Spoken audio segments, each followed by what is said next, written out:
Hey everybody in watch world out there. We're going to do another Pagani unboxing. Pagani is a homage maker of watches. They make good watches. They just take other people's designs and they sometimes tweak them a little bit.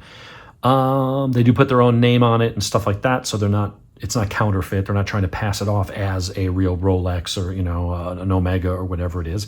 But I've had a few of their watches and they've all been excellent quality. They tend to use decent Seiko VK63 or NH35A or NH34 movements, depending if it's a GMT or a regular. They use Seiko movements in most of their watches, so they're good and reliable. They seem well made. And if you can't spend $6,800 on an Omega Seamaster, well then, you buy the Omega or the Pagani version of the Moonwatch. This one's called a 007. The model is 1667-G. And I've already just had to restart the video because I realized nobody wanted to watch me peeling off all of the packing materials and things like that. So I've gone ahead and removed all that stuff and we'll start over. So what you get in the box, you got your instructions, card, and warranty, and all that kind of stuff. This one comes with the Bond NATO strap, which I think looks really good. I don't know if I would use it with this watch in particular, but I do have this on my Pagani Seamaster, the Moonwatch. It's an Omega homage, and I do have this on that, and it looks excellent. I just don't know with the brown and the orange or is that black and orange? I don't know if it'll look as good with that. So what is this watch? It is a 100 meter water resistant. It is a 42 mil case. Need to get that blue stuff off. I think you just scratch it off with your fingernail. Never peels off the way I'd want in like one piece. You always got to sit here and pick at it and get that stuff off, but it will come off. And so this one has the NH34A movement. It's got a simple 2-button clasp. Clicks into place. Seems nice enough. There are solid links. I haven't sized it to my wrist yet. Are these screws or push pins? I don't know. They don't have an arrow showing you which way to push out, so those may be screws. I guess we'll find out when I go to size it for myself. Let's take this off, see how it looks on the wrist. This is my Liv, which I just added the new, this is my Liv GX1 Venom. Apparently it's a limited edition. Normally they're gray. Mine's in black. So once I got the right black stainless steel bracelet ordered, that is a very cool, sinister looking watch. Love that thing. So let's see how this looks on the wrist. So yeah, we'll have to adjust it a little bit. Definitely going to have to take out some links. Looks like probably take out almost 4 links. Certainly 3 at the very least. 1, 2, 3, 4. Yeah, I could probably take out 4 and then use this one. Let's see. Does it have micro adjust? I don't know that it does. This pops out. So if you're wearing a wetsuit, this is milled. Looks okay, looks adequate. And this, I don't think this has micro adjusts. So that is the downside of this so far is, and if I can't get it sized to my wrist correctly, then perhaps I will switch over to the NATO strap or any number of others that I have. Actually, I've got some orange ones that probably look really good with that. It does use sapphire glass. You can see the automatic movement in there. It's just a standard Seiko NH35A, water resistant to 100 meters. It is a screw down crown. Yep, screw down crown.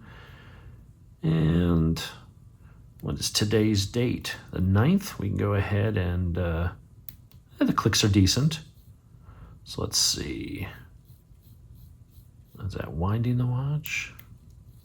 That's winding the watch. So I want to do 1 click. 6, 7, 8. Then we pull it out. Just so you know, I always do it that way so that you can go ahead and make sure your AM and PM is right. So you set it to the day before and then see it cross midnight into the 9th. And now we got to set it for 3:36 p.m. So we go back past noon. And now we'll be at 336 in a little bit. Very nice. Pushed in. The threading, nice. I didn't feel it catching. It doesn't feel gritty or anything like that. The screw is seems to screw in. It seems to be machined well.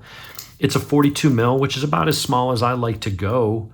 But the band looks nice. We'll shorten it. We'll take out those links off camera and get it all sized up right, hopefully. I am a little bummed about not having the micro adjusts, but I mean, what are you going to do? Hopefully I'll be able to get it sized just right. If not, then it'll be one that just sits in the drawer as a placeholder for when I get around to getting the money to go buy an actual. I really wish I knew what it was off the top of my head. It's 42 millimeter diameter, 20 millimeter lugs. Thickness is only 14. It seems machined very well.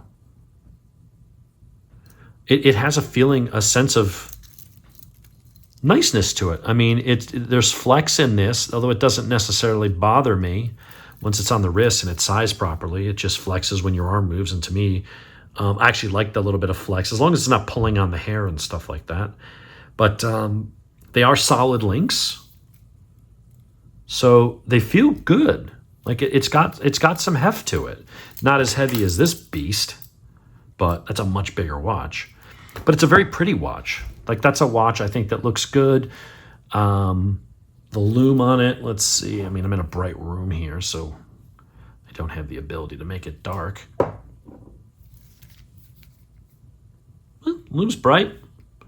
I have no idea how long that will last. Maybe it's only going to last for 15 minutes, but it's actually, fairly bright. Not bad. Nice clicks. I know some guys get out, well, the clicks guy doesn't feel that. I don't know. I mean, it clicks. It does what it's supposed to do. And unless you're buying it for a fidget spinner and you just want to sit there and, play with it, to me, it feels pretty good. So I can see myself wearing this occasionally. I'd be honest, these days I'm either wearing my Longines, my Victorinox. More likely than not, I'm wearing a Liv. For weeks now, for pretty consistently, I've been wearing the Livs, and they are just fantastic watches. Always get compliments. Yeah, see that blue shit's coming off. There we go. Yeah, so nice machining on the crown. I get the goddamn iPhone. Shit iPhone. I think I'm going to go back to a Pixel. Pixel 9 Pros are coming out next week, and I think I'm going to switch to one because I cannot get good close-up video with an iPhone. It just doesn't focus when you're too close. Does for pictures, but video not so much. The Pixel was way better. But that's a good looking watch. I think for people who don't want something that big on their wrists and don't want the weight, but also just the thickness and the chunkiness of it, then I think something like this is perfect. And this was like $100. This was not an expensive watch. I got it on Amazon Prime with 2-day shipping for $104.95.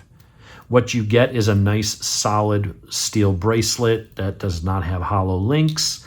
You do have a nice clasp. You have the see-through window in the back. You get sapphire glass, and you get a proven Seiko NH35A movement. Like, what's not there? What's not to like? I believe that'll have like a 42 or a 44 power reserve if it's fully wound. It's got some nice weight and heft to it. It doesn't feel like a lower end Timex or something like that. That looks, they're basically copying a design, whether this was from Omega or TOG. It's from, I think, one of those. They do a pretty good job. They machine it properly as long as the materials and they put it together right. It's a good watch. I like that for that money they sent it with this as well. I hope I don't have to drop down to that, although if I did, it wouldn't be so bad. Hopefully I can get this thing sized, but just simple branding on the clasp, just a simple logo and Pagani design. It's not bad for $100 if you wanted to get a watch to try it out. This is where I look at homages. Same way I look at like some of the pocket knives I've had over the years that were Chinese clones. I don't buy counterfeits. I will not buy something that has got a Microtech brand on it and it's clearly not a Microtech. That's technically illegal, and I don't believe in supporting that. But someone who takes someone else's watch and they put their logo, they change a few things. Yeah, I know it's a gray area for some people. I like it because I don't, I bought watches I thought looked awesome, and then I get them in for whatever reason they don't gel with me. Then I'd have to worry about, well, trying to sell it on the gray market or secondhand market and get my money back and deal with, people and stuff online or wanting to meet up. I'd rather try it before you buy it. If I'm going to spend the kind of money at some point, and I will spend $4 or $5 or $6 or something on a really nice timepiece that could, appreciate in value and just be a really nice thing to hand down to somebody when my days are up, it'd be nice to try it before I buy it, wear it for a week or two, see if I like how it fits on my wrist, see if I like how it looks. And this gives you a way to try that for $100 while not buying a piece of shit. It's a well-made watch using a proven Seiko movement. You could wear this for the next 5 or 6 years for $104. So it would be kind of cool I like the idea of trying before you buy. That's what I did with a lot of my OTF out the front automatic knives. Before I went and spent $350 on a Microtech, I went and bought the Chinese one. And I used it for 6 months and was like, you know what, I'm kind of into this. And then I went and bought 7 Microtechs. Then I bought 3 Guardian Tacticals. I bought 3 or 4 Axial Gears. I bought a Benchmade OTF. I spent like $4,000 or $3,000 on OTFs, legit American-made ones, because I started with the cheap Chinese knockoff. And I say cheap knockoff, this is still a decent watch. If it wasn't an homage, if this wasn't the fact that it's using someone else's design, you'd go, well, that's a nice watch. I would wear that watch. It seems well made. It's a good value. If you break it or lose it in a few years, you're not going to be crying like you would over if you lost your freaking $50,000 Rolex or your $8,000 Omega or Breitling or something. You'd be crying. You probably have to want to insure those just in case you ever lost the damn thing. If you wore this for a while, and I'm shaking it just to get it to wind, you wouldn't be all broken up. So I like the try before you buy. If you like it, then maybe you save up and, treat yourself to the real one and not take the risk of not liking it or whatever. So I'm going to give this one a big thumbs up.